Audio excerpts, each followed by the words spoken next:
Hello and welcome to the Grand Line Review, your source for everything One Piece. And today, we are seeking balance. As recently on the Grand Line Review, we explored the top 10 highest known bounties in the series. It involved a lot of difficult to say numbers, as well as very well known individuals throughout the world. However, today we need to acknowledge the other side of that coin, of which the denizens of YouTube almost never grant any attention to, which are the lowest known bounties in the series. And to be perfectly honest with you, I find this to be a much more exciting list, because you can more or less predict, if not flat out know, who the highest bounty holders are, but asking for the lowest? Well, apart from one or two that you would know off the top of your head, it may be a tricky exercise, and that is the thrill of it. Before we examine our lowest earners though, this list has to have a couple of extra criteria applied to it. Firstly is that joke bounties are inadmissible, and what I mean by that is something like Mikio Ito, who is a quote-unquote character in the series / real-life figure, who is worth a mighty 1 million yen. Stuff like that we're going to ignore, but in addition to that, all bounty holders on this list must be canon, because there is a dark sea full of filler bounty holders, all of whom are most certainly disappointments to their parents due to their staggeringly low numbers. But with that out of the way, let's begin. Welcome to the top 10 lowest known bounties in One Piece. Number 10. Hart-chan and Higuma the Bear. We are going to be beginning our exploration today with a double bill of former villains, the latter of whom was actually the very first antagonist within the entire series. Now, as they set the bar for this entire list, I'd just like those of you who don't immediately know the answer to have a bit of a guess of what these two are worth. What do you reckon? 15 million berries? 12 million? 10 million perhaps? Well, certainly not. All of those figures are far too rich for their blood, as Hart-chan and Higuma clock in at a tepid 8 million berries apiece. Now on paper, this is pretty insane because they both have some fine achievements, in theory. I mean, Hart-chan was a member of the Sun Pirates, which remains one of the more infamous pirate crews to have existed to this day, and Higuma and his bandits came into direct conflict with the Red Hair Pirates, prior to Shanks becoming an emperor that is, and they got all of their asses handed to them, and Higuma ended up being nommed by the Lord of the Coast. But if we discount those last three things I said, then he sounds pretty impressive. And you know what, to be fair, 8 million berries is still quite a decent chunk of change, and I can guarantee you that there are at least 9 other people in this world who were deemed as even less of a threat to the world government than Hart-chan or Higuma. Number 9. Curly Dadan. Moving right along, we have another bandit, and not only that, but another bandit hailing from Dawn Island no less. However, Dadan, whilst reasonably powerful in her own right, would not come to be known as the most prominent bandit of the island, as she was branded with a bounty of 7,800,000 berries, a mere 200,000 behind key rival Higuma. Although he's dead now, so I suppose Dadan got the last laugh there. Dadan is a bit tricky though, because she isn't known in the series for any of the exploits that would have earned that number, but rather for being a parental figure to the 3 amigos that are Luffy, Ace, and Sabo. However, a certain Monkey D. Garp did once claim that Dadan and her bandit gang had committed more crimes than there are stars in the sky. So despite her heart of gold, we are talking about a pretty serious criminal organization here. What we definitely can say for Dadan is that she is a rather fierce woman, choosing to wield an axe in combat, and after joining forces with a chibi ace, she was able to overcome an incredibly notorious pirate by East Blue standards, being Captain Blue Jam, who himself had a bounty of 14,300,000 berries. Not that bounties denote power levels, they absolutely do not, and this is the last time that will ever be brought up in this discussion. But Blue Jam was a tough customer regardless. Not tough or widespread enough to promote Dadan's own number any further, but you know what? 700,800,000 berries is just fine. Number 8. Mikita. Probably better known to most people as Miss Valentine, Mikita first appeared as an agent of the then mysterious Baroque Works, with a devil fruit ability that could kill through the mere act of being sat on. And the world government clearly took notice of this, issuing her a mild-mannered bounty of 7,500,000 berries. And you know, I'd say that this is fairly accurate. For the potential her devil fruit has, Mikita only really ever used it to perform one action, which was the equivalent of a Super Smash Bros. Player maining Kirby and only using down B to attack, which you know is effective to an extent. And Mikita certainly saw enough success with it to never bother to branch out elsewhere, but I'm afraid it's exactly that sort of thinking that is going to get you placed on a list like this. Rather notably, her partner Gem, aka Mr. 5, was actually far too valuable to be with us here today, as his bounty is around 10 million berries, which sits in the 7-figure range, something that absolutely none of our contenders here can boast at all. And speaking of, let's go on to meet a few of our other underachievers in this world. Number 7.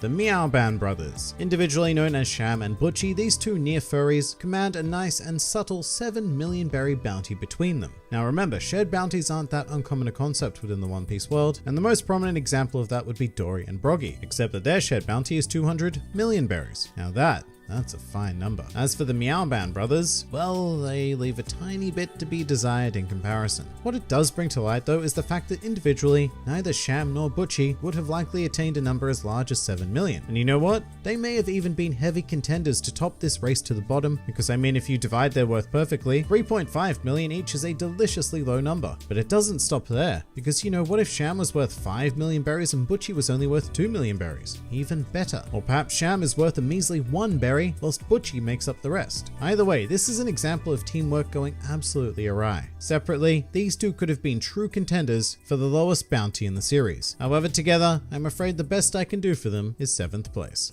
Number 6. Chew.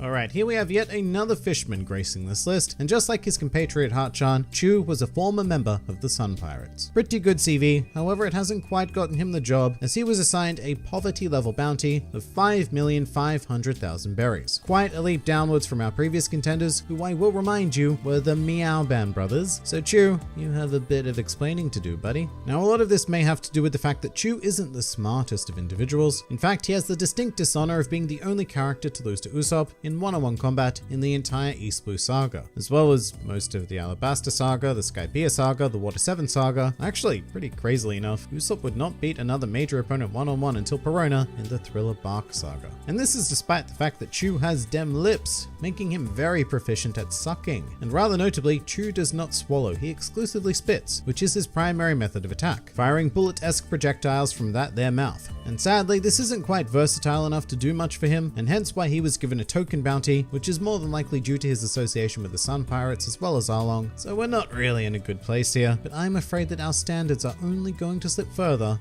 on this list. Number 5.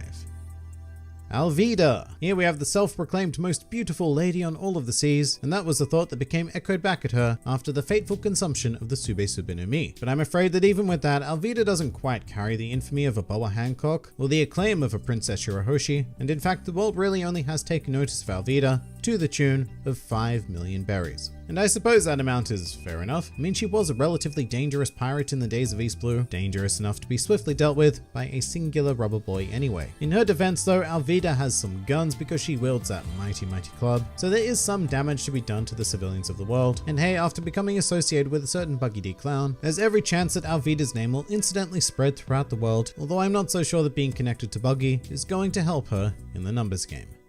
Number 4.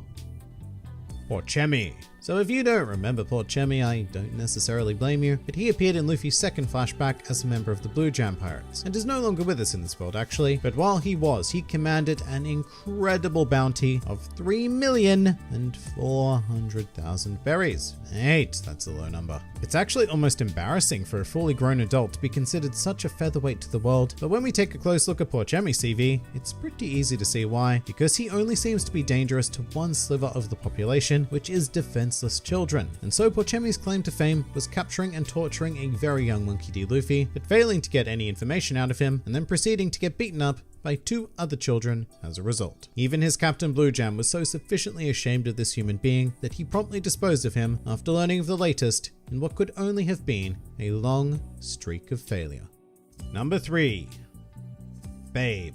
Better known to most of you as Mr. 4, Babe is actually quite a surprise appearance to me because he was very high up in the Baroque Works rankings, and his bounty of 3,200,000 berries doesn't necessarily initially reflect that. I mean, his partner Miss Merry Christmas had a bounty of 14 million berries, which is far too excessive for this list, and as stated before, even his immediate underclassman Mr. 5 was worth 10 million. So what did Babe do wrong? Well, it may have something to do with the fact that he is more or less completely useless on his own. I mean, he has one hell of a mean swing, which is reflected in his name, which is taken from Babe Ruth, but without a dog cannon and a pushy mole woman, I'm not entirely sure what Babe would be able to accomplish. He's quite possibly the least intelligent character within the entire series, and in fact he actually seems genuinely incapable of thinking for himself. So in terms of being a threat to the world government, I actually think that Babe would probably join the Marines if someone asked him to, and let him into it, or the Revolutionary Army, or any faction. It just so happened that on this occasion he ended up being a pirate with some fine bat skills, and a lifelong dream of becoming a pizza boy. And yes, I'm serious about that last part, that is 100% canon. And you know what? He would probably make much more from that minimum wage job than his bounty is worth. Number 2.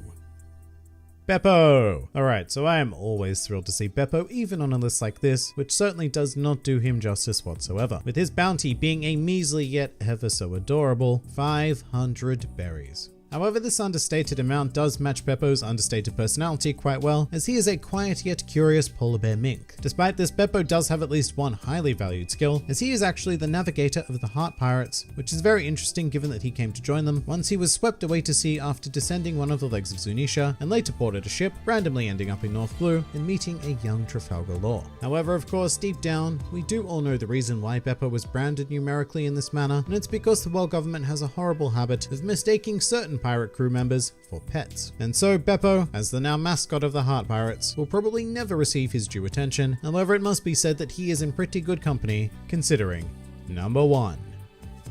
Tony Chopper. Alright, so I don't think there was a single person not expecting our wonderful reindeer friend to top this list here today, as his bounty of 100, I repeat 100 berries, is quite widespread knowledge due to him being a member of the Straw Hats. And of course it's for the exact same reason as Beppo, which is that Chopper has always been seen as an adorable pet of the Straw Hat Pirates. So much so that when the fake Straw Hats made their way into the world, they came equipped with their own Chopper pet impersonator just for that extra solid piece of authenticity. I mean, come on, can you even tell which one is the real Chopper in this picture? I certainly can't. Now, it does also need to be said that while Chopper is the resounding victor of today's list, he could have won an even greater victory if his bounty had not been increased to 100 berries from his initial number of 50 berries. So really, nobody else ever had a chance. However, due to the fact that Chopper is a primary protagonist, it is entirely possible that a day may come where he becomes so infamous that the world government has no choice but to recognize him for the threat that he really is. However, as things stand currently, Sir Chopper, I have no choice but to crown you as the lowest known bounty in One Piece. But that pretty much does it for the top 10 lowest known bounties in One Piece. If you enjoyed this video and the content this channel produces in general, then please do consider donating to the Grand Line Review Patreon, because the support of all of you amazing people is what continues to make this channel possible. And if you'd like to see more videos like this but applied to other anime and manga series, then please do check out my second channel, New World Review, for all of your wider needs. And if you'd like to join the fun at any time, then please do head over to my Discord server, where a wide array of shenaniganry takes place on a daily basis. And finally, please do comment with your thoughts on these abysmal numbers. This has been the Grand Line Review, and I'll see you next time.